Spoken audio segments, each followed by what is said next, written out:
Welcome back to Third Eye Weekly, brought to you by AT&T.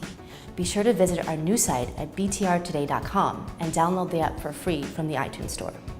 It's home week here at BTR Today, so today I'm going to be talking about homebodies that are also extroverted, or as I like to say, extroverted introverts, and the daily struggles that they face.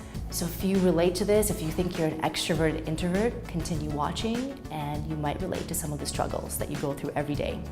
Not knowing if a social interaction is going to either recharge your batteries or drain them, and I like to call them your social batteries. So if you're an extroverted introvert, basically parties can make you feel alive, switched on, and you're most confident, or they can make you feel completely bored, annoyed, and withdrawn. So that's probably why if you're an extroverted introvert, you're very social, but you're rarely out. So basically, you're constantly ebbing and flowing between needing time alone to recharge your batteries and also getting bored or very anxious spending a day at home alone. So this sort of downtime at home can either feel very relaxing or completely pointless. It all depends on your mood. Being resilient and sensitive at the same time. So if you're an extroverted introvert, you enjoy being the center of attention, but there are days when you kind of ebb and flow between being the center of attention, and if you don't like the group that you're with, you can actually become very withdrawn and overthink everything, and that makes life really hard to know which mood that you're in. So basically there are days when you're overthinking everything, and then there are days when you are completely the life of the party and you couldn't give two shits about what anybody thinks. So that you're kind of like ebbing and flowing between those two states. So that definitely makes social interactions either a hit or miss. And if you vibe with the people you're with, you're gonna be the life of the party, and if you feel like people are fake around you or you don't click with them, you're gonna be really withdrawn and into yourself. Needing constant mental stimulation. So as an extroverted introvert, you really hate first dates, and that's probably why you never go on them.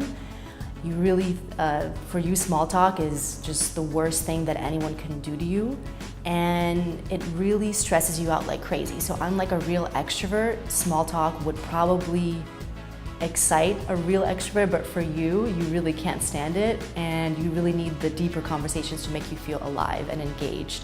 So that's a constant struggle. At times, you physically can't stand talking on the phone. So as an extroverted introvert, you will actually screen phone calls even from your closest friends.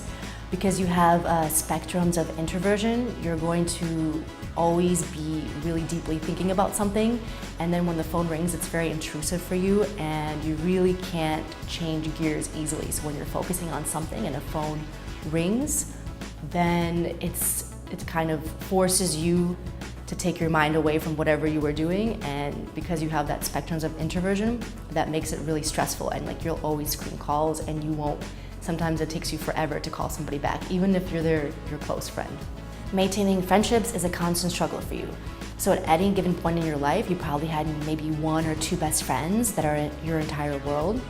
So basically, as an extrovert introvert, you actually connect with people very easily, and you'll go out of your way to make them feel comfortable, make them feel happy, but it takes you to feel a really long time to feel actually very comfortable. And even though it might seem like you are, you're actually probably not as comfortable as you seem to be. So it takes a while for you to get super close with people on that level.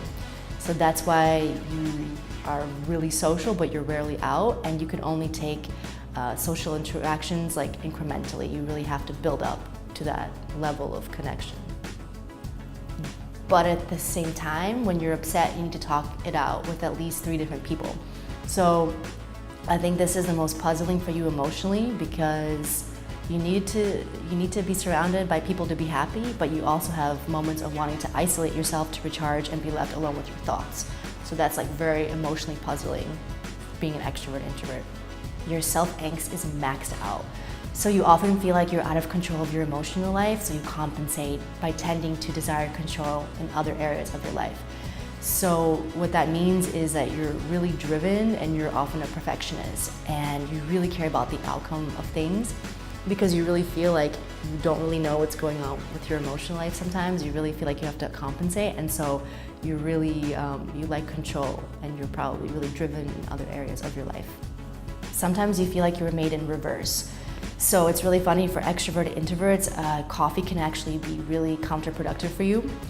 So it's really hard to know whether or not coffee is going to stimulate you like it would for a normal extrovert, or if it's going to actually make you overwhelmed, because coffee overwhelms your central nervous system. So having spectrums of both, being an extrovert and introvert, you really don't know how coffee is going to affect you, which makes it really tough.